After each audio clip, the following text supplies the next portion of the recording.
I think it was 2001 when I got a letter saying from the editor-in-chief of the BJP saying, would I become a senior editor? Which rather surprised me because I had not ever thought of myself as that. And it all turned out that they were rejigging the organization of the journal. So the editor-in-chief was going to have 4 or 5 senior editors to help him with the journal. And the senior editor's task really is to act as sort of a filter, and to, you know, the real no-hopers we just send back and say, I'm sorry, maybe you should try somewhere else. And then the ones which we say, okay, let's try these for refereeing, you then allocate them to different suitable editors, and then the reports come back and you look at the reports and you make some decision, because it's a senior editor's decision, go ahead, revision or not. And so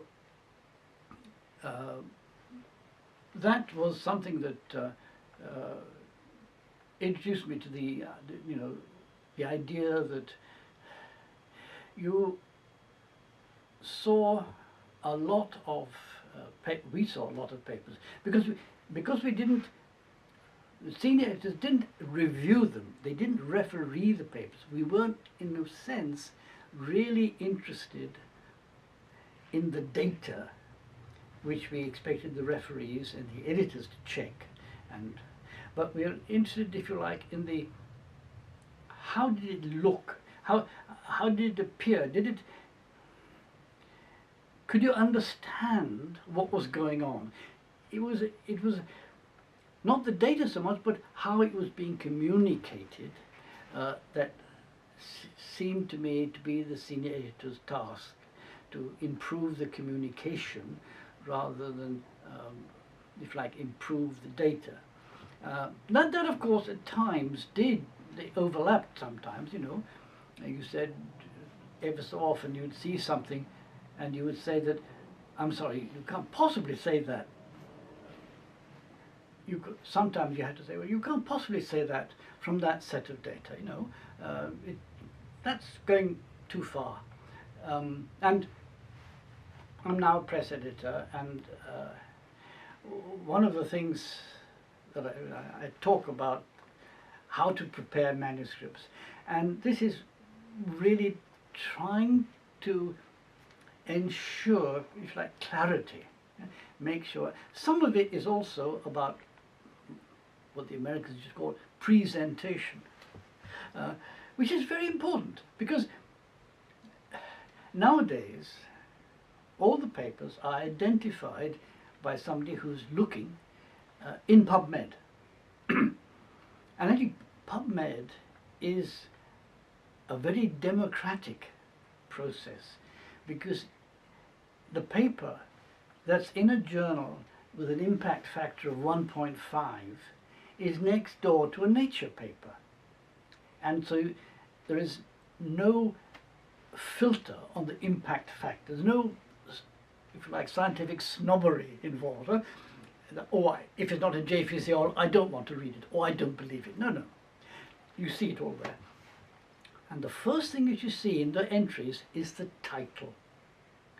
And I say, you have to make a good title.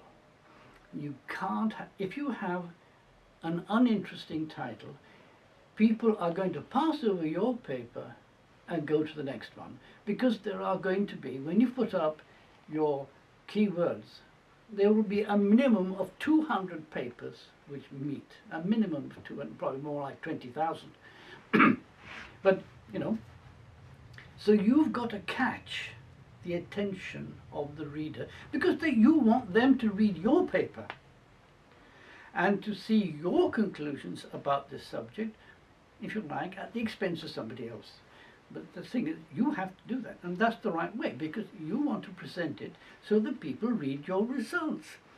That's what publication is about, that's what communication is about, and that communication is absolutely what happened. And the same thing, I say when I go sometimes to Brazil to talk about this stuff, I say, look, good science is 50% good results and 50% communication. Because if you don't manage to communicate your results, they are lost. The first thing that happens to you when you start doing research is your supervisor says, go and read this paper. Go and read this paper. I say to the students, I say, look, could you guess from this title what it's about? What do you think the main message of the paper is? And the main message of that paper is something which is nowadays absolutely critical. It says that a therapy that works in the young rat doesn't work in the old rat. And I go on to rant to them about geriatrics as a subspecialty that people should do, because that's going to be our problems. I said, for me, I said, it is absolutely the problem. So you want to have something in that title that reflects really the main message. And there's only one message you can give in the title, so you have to take one message only. Put that in the title, put that in that, make it represent the whole. I said the other thing, of course, is that there is one thing in this title that will make me not actually even read the title.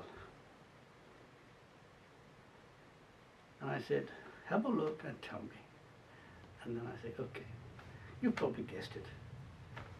Minor effects. I said, who is going to spend their time reading about minor effects? I know what they mean. They mean that in the old rat it doesn't work. But you can't say it like that because it switches people off. I said, this is a suicide thing. And I said, you have to be. You don't have to write a newspaper headline. And it must be true. You can't say more than you show in the paper. But you have to make it something that's going to catch somebody's eye. Catch your eye, catch somebody else's eye as they scan down that paper, that page of 20 titles. Oh, what's that? Even if you think, I don't believe that. Never mind, you've got them. And with a bit of luck, they will read your abstract. And I talk to them about the abstract, why that's important. But these two things, the title and the abstract, are almost more important than the data that you put into the paper, because without that, nobody's going to go into the paper. Because there's so many other offerings on the same topic, they're not going to do it. They just don't have the time.